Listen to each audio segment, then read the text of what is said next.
مر علي مقطع لوسيم يوسف. فعندنا أحاديث يا أخي ما يقبلها عقلي فلا تضحك علي، فعندي أحاديث عقلي ما يوافقها، إما أن أجد لها مبرر في المصطلحات وإما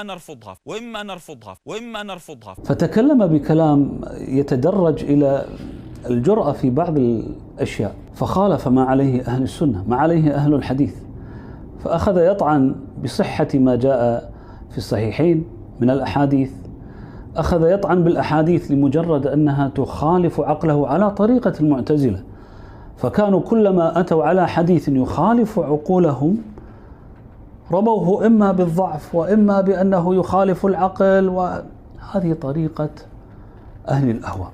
يقول الإمام أحمد رحمه الله تعالى: وليس في السنة قياس ولا تضرب لها الأمثال ولا تدرك بالعقول ولا الأهواء، إنما هو الاتباع وترك الهوى. نسأل الله العافية والسلامة.